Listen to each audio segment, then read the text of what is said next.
Por ahí anda por el mundo anda. Bueno, así iniciamos, ya está, ahora sí. Perfecto todo. www.canaloncedelzulia.com y nuestras redes sociales, @Gerardo Luces Dávila, @Gerardo Luces, @La Hora del Café, también el Canal 11 ya tiene las redes sociales, ¿verdad? Pero el canal en YouTube, La Hora del Café con Gerardo Luces Televisión. Bueno, así comenzamos, estamos en vivo y en directo el programa de hoy, martes 5 de octubre de 2021. El gobernador del estado Zulia, Omar Prieto, anuncia entrega de prótesis dentales para adultos mayores este 5 de octubre. Chequeamos. Buenos días, gobernador. Estamos hoy desde acá en Misión Sonrisa, 100% operativos en nuestros 6 sillones. Estamos haciendo obturaciones. Como puede ver, también estamos haciendo limpieza. Nuestros sillones están operativos todos con pacientes. Tenemos también una buena noticia en donde vamos a estar entregando un nuevo lote de prótesis dentales el día de mañana, como usted lo anunció el día de hoy en su programa Omar a la Sierra. Gobernador, como le estaba comentando, este es el nuevo lote, una parte de él que se va a estar entregando el día de mañana. También tenemos la nueva elaboración de las prótesis, como usted lo puede ver acá, para seguirle dando respuesta al pueblo zuliano. Estamos beneficiando al municipio de Maracaibo, Cabima, San Francisco, una diversa población que se atiende acá en Misión Sonrisa. Electoral publica lista, el Consejo Nacional publica lista de centros habilitados para el simulacro del 10 de octubre. Chequeamos. El Consejo Nacional Electoral dio a conocer la lista de centros habilitados para el simulacro nacional de votación, previsto para el próximo 10 de octubre. A través de una publicación en sus redes sociales, el Poder Electoral publicó la información junto a un enlace que lleva directamente al portal web del organismo. La información de los centros electorales en los que se ensayará el acto de votación está alojada en la página principal del Consejo Nacional Electoral. El ente aclaró que para el proceso se habilitarán 446 centros de votación en los 24 estados del país. Asimismo, se activarán un centro de transmisión de contingencia por cada oficina regional electoral. 6 estados del país, Anzoátegui, Distrito Capital, La Guaira, Miranda, Nueva Esparta y Yaracuy, funcionarán como estados pilotos, mientras que 18 entidades funcionarán como estados no pilotos. El órgano comicial aseveró que se tendrá una cobertura en 333 municipios del país. Los municipios capitales de estado seleccionarán los 3 centros de votación más emblemáticos y el resto de los municipios al menos un centro de votación. Diputados opositores aseguran que no participar en las elecciones es una acción y no inacción. Chequeamos. Un grupo de diputados de la comisión delegada que lidera Juan Guaidó suscribieron un documento en rechazo a los próximos comicios regionales que se realizarán el 21 de noviembre. En un comunicado firmado por 23 parlamentarios, señalaron que el ejercicio electoral del 21 de noviembre próximo representa además una operación para cimentar en el poder a actores alineados con el modelo mafioso instaurado en el país. Por tanto, no representa un ejercicio institucional, sino una fórmula para ampliar los espacios de control del Estado. El referido grupo de parlamentarios aclaró que el no participar en los comicios es una acción y no una inacción. Vamos a la última. Bueno, vamos a finalizar actualizando de esta manera. El juego del calamar. Qué tendencia, ¿verdad? Por eso que yo digo que la humanidad está tan vacía. No sé, digo yo, se desconectaron 6 horas de las redes sociales y empezaron a dar gritos. Tipo Orson Welles. ¿Se acuerda, invitado de hoy? Usted conoce bastante de la mediática mundial, ¿no? Chico, y se pusieron como si hubiese fallecido, lo más lindo y hermoso. Yo pienso que tenemos que volver al papel. Guarden los libros, guarden el papel, guarden la filosofía del ser humano.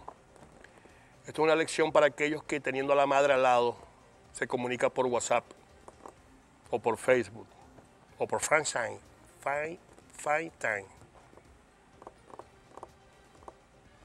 Y empezaron a pensar de una vez en la radio y en la televisión, aquellos que cobran, esos influencers, que se los vuelvo a repetir, la incidencia es mínima en cuanto a la opinión y la información por las redes sociales porque no tiene personalidad.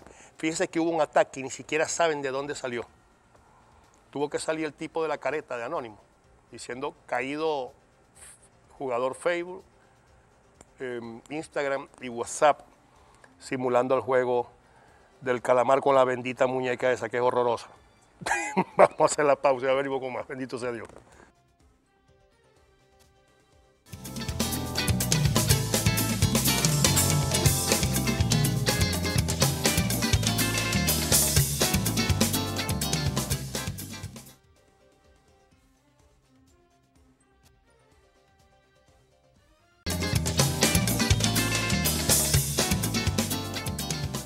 Veamos el mensaje institucional de Salud Vital, porque lo vital es prevenir.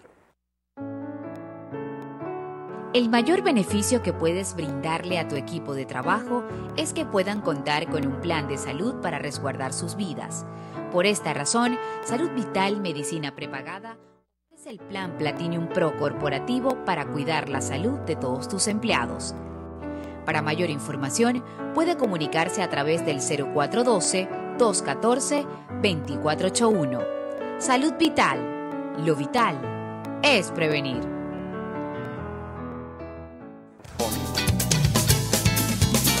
La Hora del Café presenta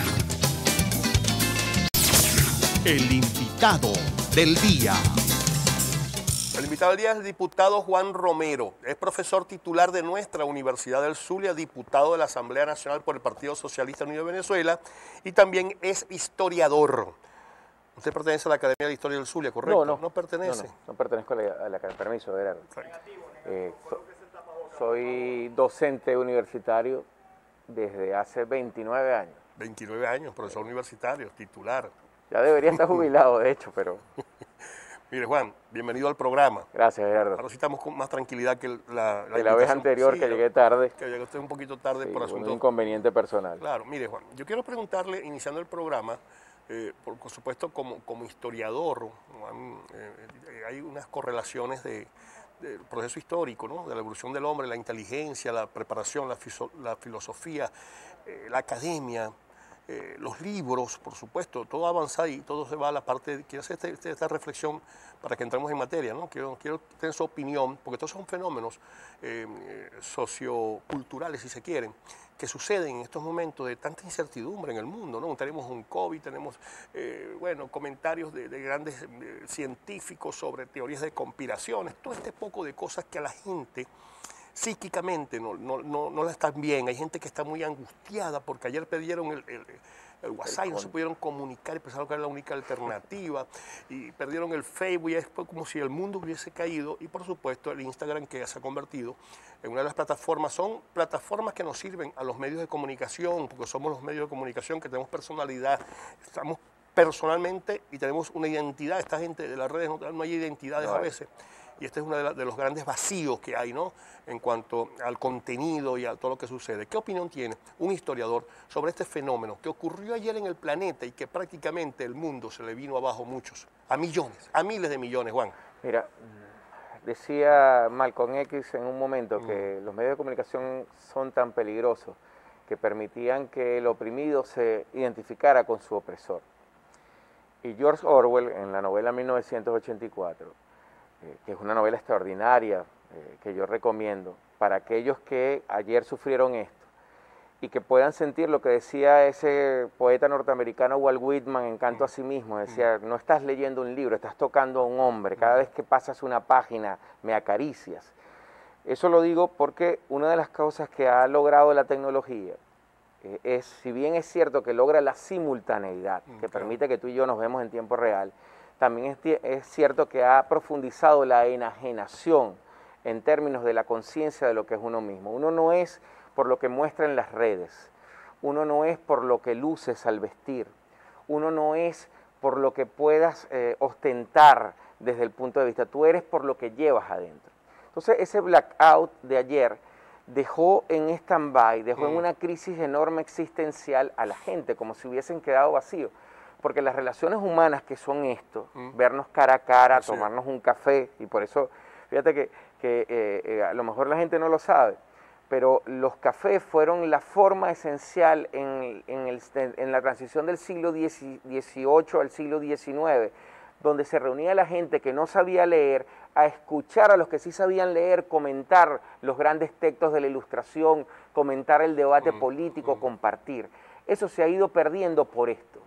Señor. Nosotros vivimos, como decía un filósofo, en una sociedad líquida que nos somete a 3 pantallas. La pantalla del computador, la pantalla del teléfono y la pantalla del televisor por donde nos estamos viendo. Y eso sustituye entonces formas de sociabilidad, diálogos. Tú ves que los diálogos se transforman en diálogos monotemáticos, ok, sí, la señal, lo que sea, o en formas incoherentes. Gente que escribe como se le ocurre, que simplifica elementos, ¿no?, del lenguaje, siendo el lenguaje español hispano tan rico, nosotros lo hemos simplificado por esta preponderancia de la pantalla. Entonces ayer ocurrió un fenómeno interesante. Esa gente que se ha concentrado de tal manera en términos socioculturales en la pantalla queda aislada, queda en un limbo, queda en una indefensión y en una paranoia terrible. No tengo Facebook, no tengo WhatsApp, no tengo Instagram. ¿Se te cayó la vida acaso? ¿O es que esos elementos están sustituyendo tus formas normales de la vida? Claro. Y creo que lo de ayer puede permitirnos, estamos a tiempo todavía, a una reflexión sobre lo que hacemos con nuestro tiempo. Pareciera ser que las pantallas intentan simplificar el tiempo, pero más bien se apropian. Lo hablábamos tú y yo antes que entrábamos. ¿De qué trata Netflix?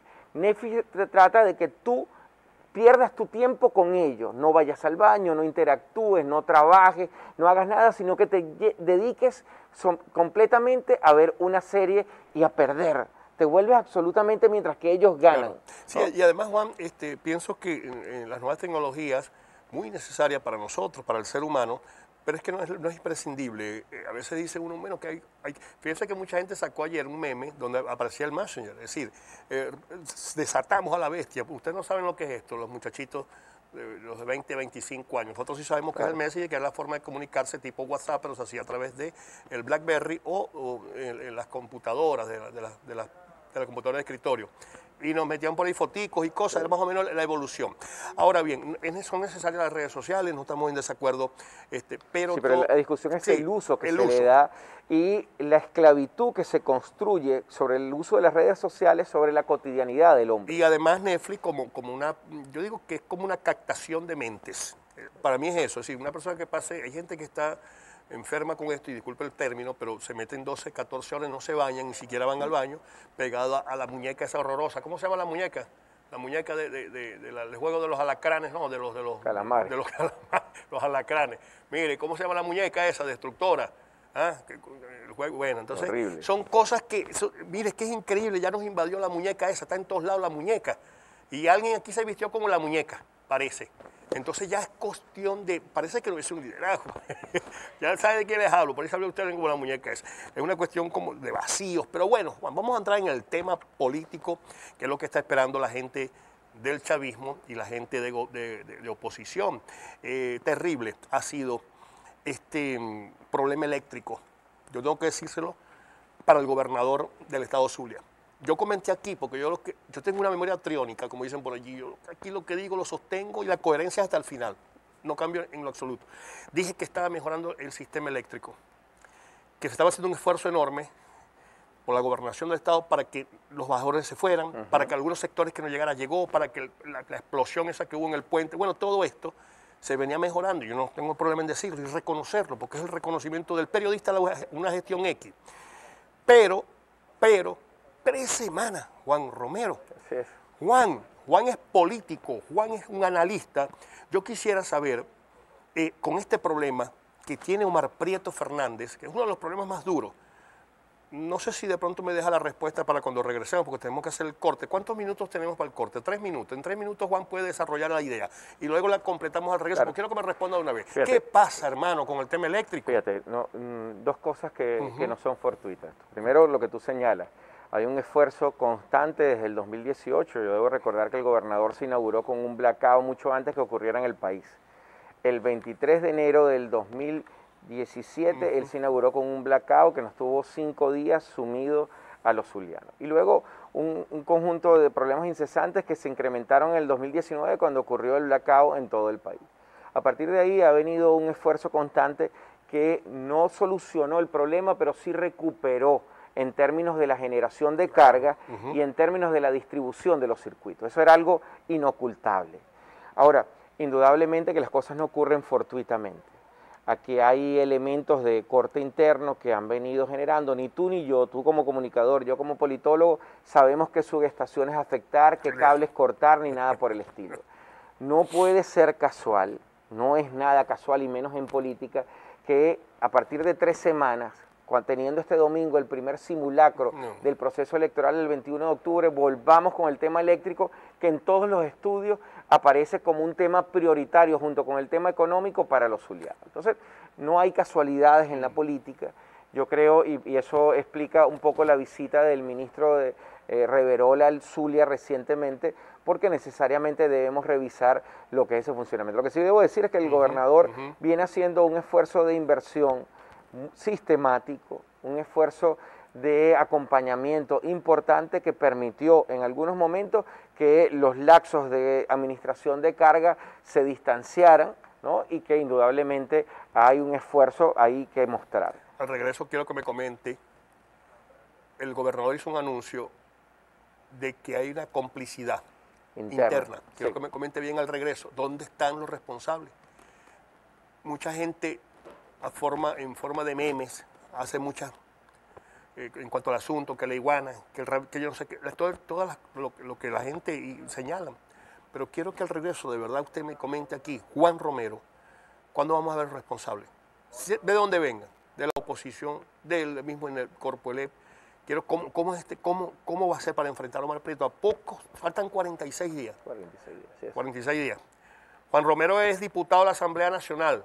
También es historiador y profesor titular de Luz, pero vamos a actualizar nuestras informaciones y lo hacemos con versionfinal.com.b. Diputado José Guerra advierte que intervención del Banco Central de Venezuela en el mercado provocaría una mega devaluación. Consejo Nacional Electoral pide a observadores internacionales no interferir en asuntos internos.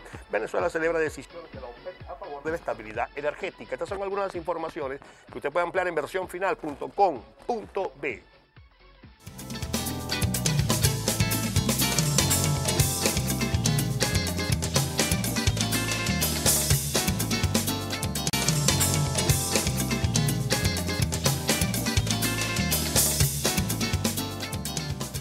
Bueno, vamos a hablarles de la Sagrada Familia, valoramos tu vida. El Centro Clínico La Sagrada Familia ofrece los más destacados y modernos servicios de salud. Cuenta con el mejor equipo médico en todas las especialidades. Somos referencia de la medicina de avanzada en todo el occidente del país. Por muchos años hemos trabajado en la atención óptima de nuestros pacientes, ofreciéndoles los mejores servicios de emergencias de adultos y niños las 24 horas del día, hospitalización, radiología las 24 horas del día, cirugías de emergencia y electivas, unidad de cuidados intensivos de adultos y niños, laboratorio, banco de sangre, Instituto Oncológico para el Tratamiento del Cáncer, unidades en todas las ramas de la medicina, sucursales desplegadas en todo el occidente del país. Centro Clínico La Sagrada Familia, valoramos tu vida.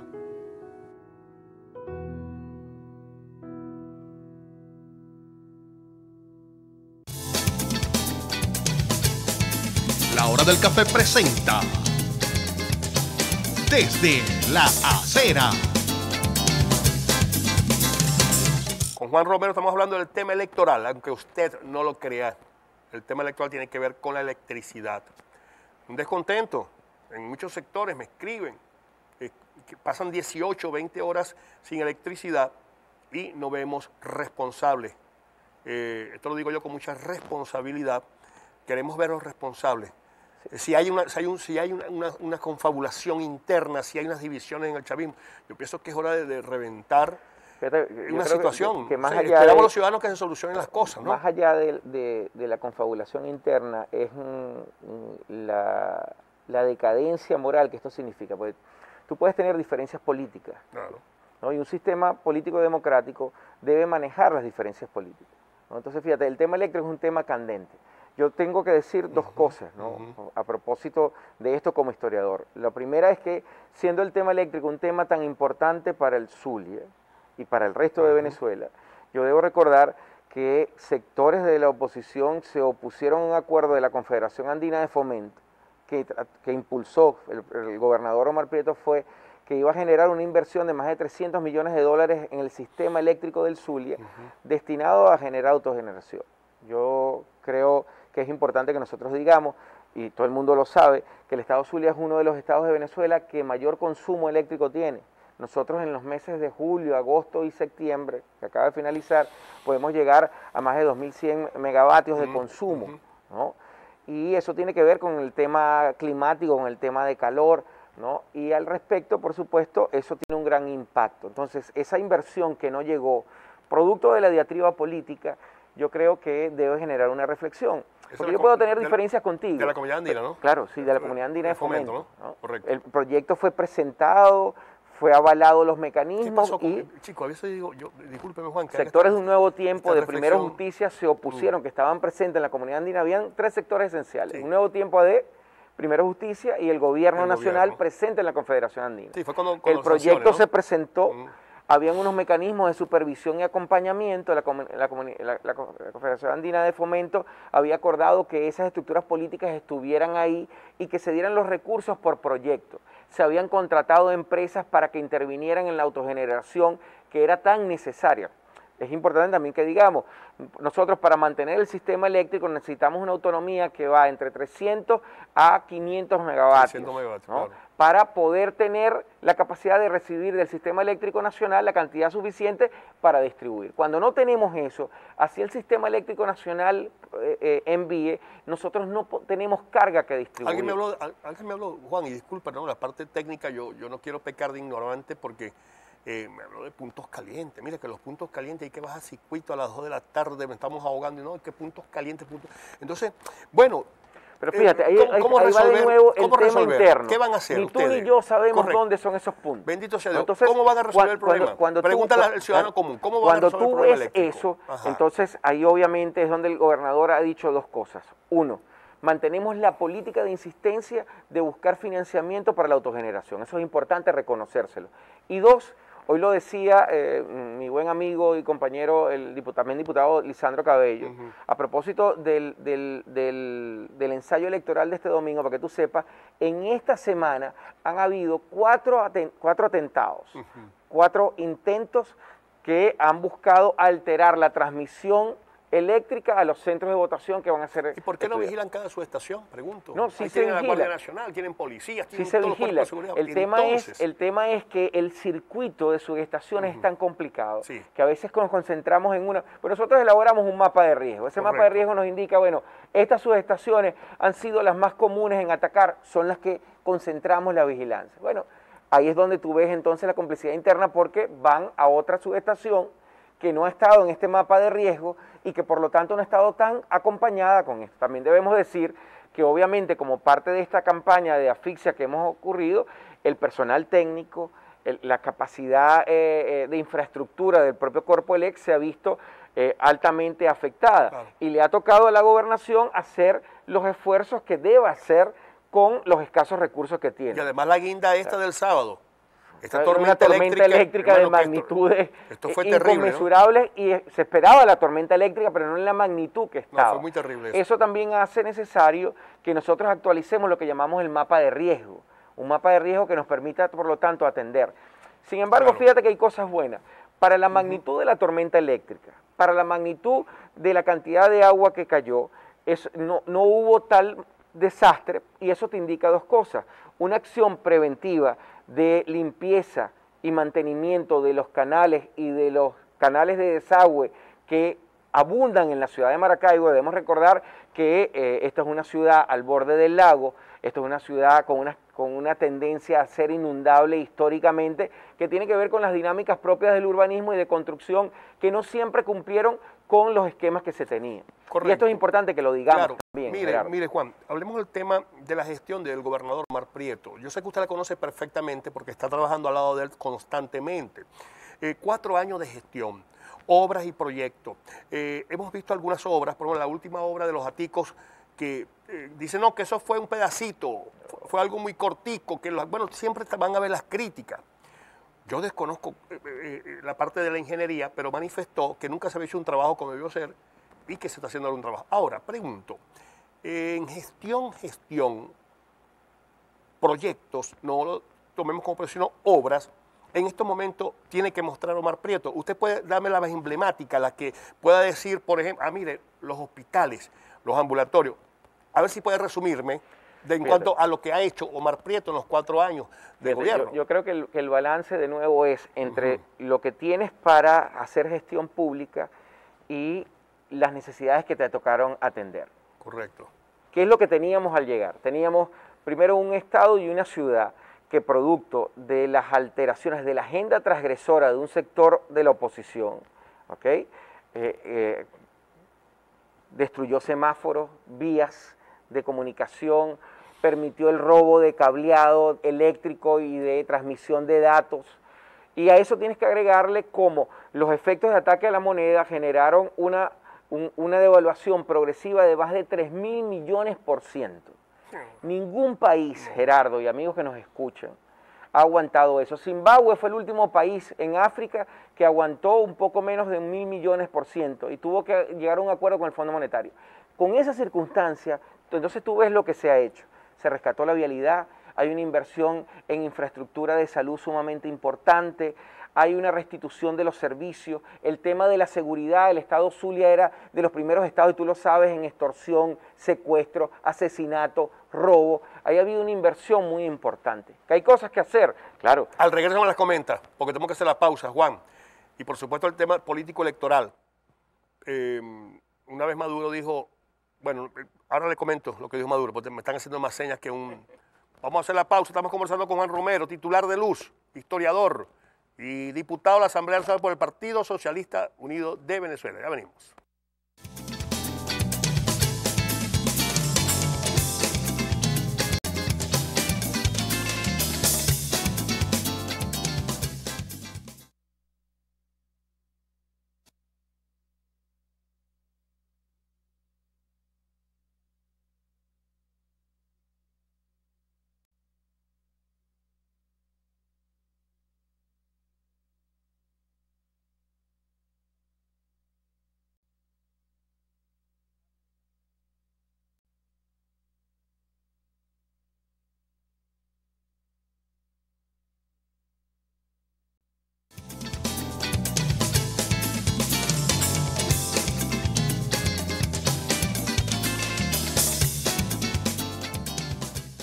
Estamos conversando con Juan Romero, 2 programas, uno al aire y el otro tras cámara. El tras cámara más interesante. Vamos a transmitirlo. Se me ocurre una idea, algo creativo. Vamos a grabar y después la ponemos en las redes. Juan García, un día de esto nos vemos, Gerardo, y recordamos viejos tiempos en la universidad. Sí, señor. Con todo ese grupo de la DCU. Por ahí hay un grupo de la DCU. Te voy a decir a Davis Alviare. Davis, claro. A Lirionava. Lisbeth Ariza, aquí está María Gracia Romero, están toda esa gente de la DSU. Sabes que María Gracia además es prima mía. Ah, es prima, qué bien. Titular de... Ella está jubilada. Ella sí creo que ya se jubiló, una mujer extraordinaria. Muy buenos amigos de los tiempos de la universidad. Sí, señor. Por encima de las diferencias. Yo creo que esa época era interesante el debate que teníamos y no llevar a lo personal. Sí. Y esto es un tema importante que tiene que ver con lo que despedías en el anterior espacio. Te comentaba eso. Cuando uno ve, mira, cuando uno ve lo que le ha tocado a Omar y lo que ha podido hacer, uno dice, hay contraste. ¿A qué me refiero? Y voy y introduzco la cuña de lo político. El gobernador ha tenido un situado constitucional que se ha reducido, que se ha esfumado por el tema de la hiperinflación inducida que ha generado una devaluación terrible de la moneda. Y sin embargo hay proyectos emblemáticos. Cuando tú ves lo que nosotros, cuando digo nosotros, digo el gobierno que acompaña a Omar Prieto, en SM Pharma tú dices, caramba, hay una opción importante. Eran 125 laboratorios, Gerardo, que existían en Venezuela. Quedaron 3 nada más, los hicieron ir a todos. ¿Eso qué significa? Que tu mamá, que la mía, que es hipertensa, que la abuelita que tiene problemas de riñones, que necesitaba la fórmula para la atención, para el problema renal, no tenían cómo comprar. Eso suena muy ligero, pero cuando usted tiene un hijo asmático, como me ha sucedido a mí, que mis hijas son alérgicas, y busca el medicamento para hacer la terapia y no la consigue, recorriendo 40 farmacias, y no la recorría porque se retiraron 122 laboratorios del país bajo presión, entonces tú terminas recordándote de los ancestros de Nicolás Maduro. Es una operación de tipo psicológico. No estoy diciendo que el manejo del sector farmacéutico haya sido el más óptimo, estoy hablando de una de las variables que desde el punto de vista de, y hay que entenderlo como una guerra compleja, contribuye. Entonces, cuando tú ves eso y tú analizas SM Pharma, que te produce, que te distribuye, que está atendiendo a más de 55.000 personas en todo el estado Zulia, con medicamentos gratuitos, tú dices, fíjese, algo bueno tiene que estar haciendo en gestión. Bueno, claro que sí, y eso está bien, pero ¿qué necesidad de que un gobernador, mire esto, asuma el asunto del agua, que no le corresponde, asuma el asunto eléctrico, que no le corresponde, el asunto de salud, el Sistema Nacional de Salud, no le corresponde, hacer medicina no le corresponde, pero fíjese, claro, pero fíjate, es la opción entonces, pero fíjese esto, si no lo vas a asumir en época de crisis, ¿para qué gobierna? Está muy bien, lo estoy reflexionando, lo que quiero decir es, por ejemplo, pero el factor corrupción, por ejemplo, cuando un Rafael Ramírez, que esto hay que decírselo a los chavistas, yo se lo digo a ustedes los chavistas, entonces es que yo tengo que decir la cosa a ustedes. Responsable del decaimiento de la industria petrolera que nos daba a nosotros esa libertad y esa independencia económica, y ese tipo ahora es un lorro, sí, yo no sé, compró un título, sí, un loro inglés, entonces, ¿cómo es esto? Bueno, José Luis Parada, por ejemplo, una gente en PDVSA que estaban vestidos de rojo y llevaron al país y arrinconaron e hicieron, por supuesto, con mucha gente de oposición, yo se los digo de frente también. Entonces, ahora bien, entendemos la situación de las sanciones, y yo quiero que se levanten las sanciones. Yo, particularmente venezolano, quiero que se levanten las sanciones. Yo hablé de una amnesia nacional, o sea, ¿qué te parece esta propuesta? Yo hablé de una amnesia nacional, yo hablé de una solución a una crisis política dentro del chavismo y la oposición, y es por eso que este programa lo tiene usted sentado ahí con todo el respeto, mucho respeto que le tengo yo a usted y a todo el chavismo, de gente que está en estos momentos tratando de solucionar la crisis política, pero no se puede obviar, ¿verdad?, que muchos de los funcionarios del gobierno que estuvieron en el poder contribuyeron a esta debacle. No se le puede dar una responsabilidad a unas guarimbas, por ejemplo, mal llamadas guarimbas, ¿no? Estamos totalmente de acuerdo. Ni a un grupo. Pero fíjate, Gerardo, esa es una discusión que también es esencial, que es el tema de cómo concibes la política. Correcto. Y yo ahí debo meter la mano por Omar, porque Omar desde un principio, uno de los obstáculos que tuvo Omar desarrollándose en la alcaldía y en la responsabilidad que tuvo en el PSUV, es que Omar fue uno de los primeros que denunció a Rafael Ramírez y a José Luis Parada. Claro. ¿No? Y se enfrentó a ellos, y nos enfrentamos a él. Porque además tiene que ver con, para hacer política tú necesitas recursos. El tema es cómo obtienes los recursos. ¿Cómo obtienes los recursos? ¿Qué haces con los recursos que obtienes? Y esto me lleva a un tema que está actual. Veamos el caso de Monómero, ¿no? Una empresa que está catalogada entre las primeras 100 empresas de Colombia, que genera el 50% del abastecimiento de fertilizantes, que es un proyecto establecido por el Estado venezolano desde la década del 70, que tiene una gran potencialidad, que el propio Chávez hablaba de las capacidades petroquímicas que tiene Venezuela, y entonces vemos como Monómero un sector político se lo distribuye. Primero justicia, voluntad popular, un nuevo tiempo y acción democrática. Y eso te lleva a una forma de hacer política. O sea, si entendemos que una verdad, para hacer política necesitas recursos, entonces el tema de la discusión es ¿cómo haces tú para obtener los recursos? Ahí la opción fácil es la opción de ese funcionario político corrupto, que tú ves que cambia su modo de vida. Y aquí alguien como que está confundido con Rafael Ramírez, el candidato a la alcaldía. No estamos hablando de Rafael Ramírez. No estamos hablando de Rafael Ramírez, abogado, amigo, lo entrevistamos ayer. De PDVSA. Expresidente de PDVSA, Rafael Ramírez, ojalá tuviera el 3% que tiene el Rafael el Blanco, porque este es Rafael el Negro, candidato a la alcaldía. Entonces, esto es importante porque hay una forma de hacer política que es la forma fácil, que es lo que llamo la fórmula maquiavélica. El fin justifica los medios. Y está los que, de alguna manera, a propósito de que el día de ayer se celebró un aniversario más del último discurso de Chávez en la campaña del 2013, donde tenemos que asumir la política como ética, ¿no? Tú no puedes estar malversando fondos públicos, tú no puedes hacer peculado de uso con los fondos públicos, tu desenvolvimiento en términos de tu hacer tiene que tener coherencia con tu decir. Tú me conoces a mí de hace 30 años, sigo siendo el mismo que tú conociste en la universidad. No soy ostentoso. Pero no falta algo, a usted le falta algo. Pelo. Las patillas, Capitán América. Capitán América le decíamos a Juan. Juan, mira, al regreso tenemos que seguir conversando, pero vamos a hablar, ¿sabes de qué? De cómo ustedes van a reelegir a Omar Prieto. o cómo se va a reelegir Willy Casanova y todos esos candidatos que ustedes tienen en los municipios. Quiero que hablemos de política electoral. La pizarra de humanidad, vamos a agarrarla en este momento al regreso, para contar esos votos. A ver cómo es que ustedes van a reelegirse, qué estrategia.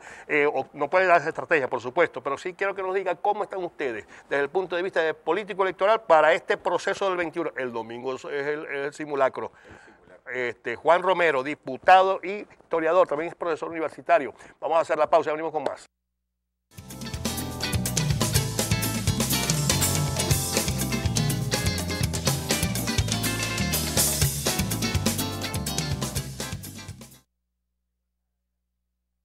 O a un gobernador nuestro de los que no haya resultado favorecido en las elecciones primarias diciendo yo hago tienda aparte, me hicieron fraude, la élite política. No lo ves de este lado. De este otro lado, sí ves una manifestación. Porque hay un axioma muy popular que dice que todo el que respira, aspira. ¿No? Tercer lugar, como derivación de eso, entonces nosotros tenemos una estructura, nosotros tenemos jefes de calle, líderes de comunidad, tenemos las VC, ¿ok? Ahorita tenemos un sistema electoral que es el RAS, que es un registro territorial que te permite a ti tener una identidad clara de lo que está sucediendo. Eso le permite no solo a Omar Prieto, no solo a Willy Casanova, no solo a Luis Caldera, no solo a Leonidas González, no solo a Pedro Duarte, para hablar de candidatos a alcaldes y no solo a mi amigo el gobernador Omar Prieto. Luis Caldera se va a reelegir. Luis Caldera se va a reelegir. ¿Sabes cuántos años va a tener Luis Caldera si es que gana las elecciones? 21 años. Este es el quinto periodo. Quinto periodo. Exactamente. Y les voy a decir algo, de Luis Caldera los porcentajes son de 70 y 80%, 80% de aceptación. Cada vez que gana. Es una cosa increíble. Pero no pudo ganar a Omar Prieto. ¿Por qué no le pudo ganar a Omar Prieto? Bueno, ustedes sabrán sus razones y yo no voy a preguntar eso. Quiero preguntarle, Juan, mire, qué increíble. Otro tema. Pero son cosas fenomenales. Vamos a tener que hacer otro programa, Gerardo. No, hermano, porque le voy a decir esto. Usted está bien, tienen todo listo. Si las elecciones fueran el domingo, según, yo mejor me reservo el nombre del analista, para que después ya exagerado si es mal hablado. Si el domingo fueran las elecciones, gana el chavismo. Gana el chavismo, es decir, ya está calculado los carros, los números, las vianditas, todo eso está calculado ya con el chavismo. El ejercicio interno nos permitió a nosotros calibrar la capacidad de movilización y organización del partido, Gerardo. Atención oposición, eso lo dicen los analistas, uno muy respetado, pero bueno, le quiero preguntar, frente a todo eso, ¿sabe qué pasa? Esto es una opinión generalizada, que lo oigo mucho. El chavista está bien bravo. Sí, está disgustado. Está disgustado el chavista. Ajá, ¿cómo van a hacer ustedes con esos 600.000 votos que habla Omar Prieto y que habla usted y que hablan los líderes del chavismo que tienen asegurado? ¿Cómo es esto, Juan? Mira, yo creo que Omar entendió perfectamente esto y a través del programa, que tú muy bien también lo sigues, de Omar a las 7, nosotros entramos a una etapa de atención directa. Porque no es para justificar, pero sí para explicar. O sea, la gestión que le tocó al gobernador Omar Prieto no fue nada fácil. Es decir, insisto, inaugurarse con un blackout, con una asfixia que afecta a la industria petrolera y debemos recordar el papel económico que tiene la industria petrolera acá, el tema del paramilitarismo y la violencia, el tema de la gasolina, el tema de la dotación de alimentos, para solo ilustrar algo, Gerardo, y los que nos escuchan. Con lo que nos cuesta traer una bolsa CLAP al Zulia, pudiéramos en Caracas comprar 5 bolsas por el tema del transporte. Qué barbaridad. Entonces, el Zulia tiene cerca de 800.000 bolsas que necesita. Que vale $12, una bolsa de esa, ¿no? Claro. 12, ¿no? 13 Entonces, dólares. ¿no? 12, 13 dólares una bolsa de esta. Ese es el ¿no? costo de la bolsita. Entonces, imagínate lo que eso significa en términos de logística, la triangulación que tiene que hacer el gobierno nacional y el gobierno regional. Y entonces Omar entendió con mucha premonición la necesidad de darle respuestas a la gente. Nosotros tenemos más de 40 operaciones semanales, una atención social de primera, y eso con pocos recursos, y de nuevo es el contraste, fíjate. Monómeros, que es una empresa colombiana, con sede en Barranquilla, pero de capital venezolano, Pequibén nuestra, tenía unos ingresos enormes. En el año 2020, el año pasado, Monómeros generó unos ingresos superiores a los 12 millones de dólares. Y la junta directiva nombrada en Monómeros, que respondía a Manuel Rosales de Un Nuevo Tiempo, que respondía a Primero Justicia de Tomás Guanipa, que respondía a Juan Guaidó y a Leopoldo López de Voluntad Popular, y que respondía a Henry Ramos Alú de AD, se distribuyeron esos recursos. Entonces una doble faz sobre el hacer. Por un lado, no solo es que piden asfixia contra el gobierno venezolano, contra todos los venezolanos, porque además la asfixia no es que van a asfixiar a Juan Romero, que viene de la izquierda históricamente, o al difunto José Luis Acosta, o a Tony Bosa, que son dos amigos más conocidos tuyos, nuestros.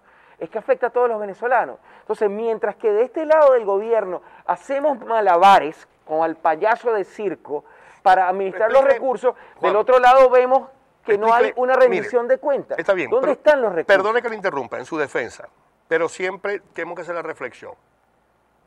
Algunos analistas financieros, económicos, estadistas hablan de que son sanciones particulares, que son sanciones, bueno, eso lo manejan de esa manera.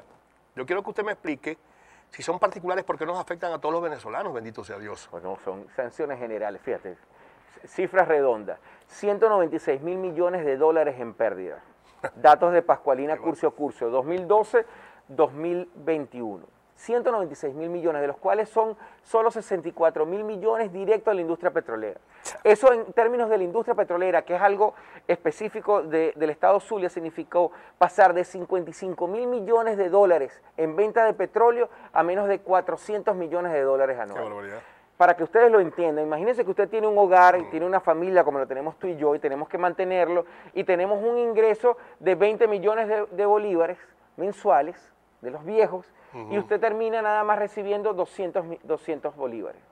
Tiene que hacer malabares. No se le ha tocado no solo al gobierno nacional, sino a los gobiernos regionales. Y vuelvo, insisto, con el contraste. Entonces vemos a un gobernador, como es el caso de Omar Prieto, que tiene un situado constitucional seriamente afectado y sin embargo muestra un proyecto bandera como es SM Pharma. Sin embargo muestra un proyecto bandera como es la restitución de plantas con lácteos Los Andes, de procesamiento de pulpa de fruta, procesamiento de leche, etcétera. Tiene proyectos banderas de infraestructura, ¿no? Y esto es importante que lo digamos, ¿no? Ahí también está el alcalde de Maracaibo haciendo un esfuerzo para la restitución del servicio de agua en la ciudad, por ejemplo. Entonces tú dices, hay posibilidades de gestionar la crisis. Mientras que nosotros gestionamos la crisis, hay actores de la oposición que no solo, insisto, llamaron a sanciones, sino que convenientemente ahora desaparecen de la acción pública esbozándose en una supuesta enfermedad. Y entonces uno se pregunta, ¿y esta desaparición y este silencio hasta cuándo va a durar? ¿No van a rendir a la opinión pública su responsabilidad en el manejo de recursos? Y no la está denunciando el chavismo. Calderón Berti, Humberto Calderón Berti, Gerardo y amigos que nos escuchan, en el año 2019 denunció desde Colombia que la Junta Directiva de Monómeros, para solo citar uno de los múltiples casos, estaba despilfarrando más de 3.000 millones que correspondían. Son 5.000 millones. Léame ese titular que dice ahí. Radio Fe y Alegría. No, bueno, Pandora Paper. Pandora Paper. Investigación revela líderes mundiales escondieron su fortuna. Ay, papá, la filtración que expone la riqueza secreta de líderes mundiales. Ay, ay, ay. Este es otro tema. Y ese es un tema importante. Rafael ¿Dónde están Ramírez, los recursos? Agárrese, 2000. Hay una empresa en Panamá. ¡Qué barbaridad! Hay una empresa en Panamá. Es que usted me habla de tantas cifras, Juan. Vamos a terminar el programa. Porque como usted me habla de esas. No, pues tú sabes que yo hablo con propiedad. Claro, hermano. Yo, a diferencia de otros políticos, se me sale lo académico. Y además, esos son cifras exactas, no tienen que estar inventando. ¿Qué problema la corrupción, hermano? Claro. Ese no es el Panamá, ese es el reciente... Uno se pregunta, tanto que acusan al chavismo y a algunos actores, bendito yo no me siento aludido nunca. Ajá. Yo no tengo vivienda propia en este momento, la vivienda que tengo se la dejé a mis hijas, el carro que tengo es un carro oficial, la gente me ve como yo visto, tal como tú me conoces de toda la vida de la universidad, yo nunca he sido un tipo ostentoso. Porque soy un apasionado por Venezuela y por la izquierda, porque es un hombre de izquierda y es que además creo que la política se puede hacer con honestidad. Así es. Y ahí somos más los que creemos en la política como honestidad. Juan, muchísimas gracias. Gracias a ti, Gerardo. Pandora Paper, las próximas investigaciones, hermano. Tienen que cuando quieras hablamos de eso. Más de 600 periodistas aportando datos. Muchísimas gracias, Juan. Gracias siempre, suerte Gerardo. Usted en su proceso político. Juan Romero, nosotros Dios creador, que qué tipo de hombres sean mujeres poderosos y poderosos los bendiga infinitamente. Chao. Tu participación es muy importante. Gracias por la sintonía y te invitamos a ver un próximo programa de la Hora del Café con Gerardo Luces.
del próximo 21 de noviembre. Anunció el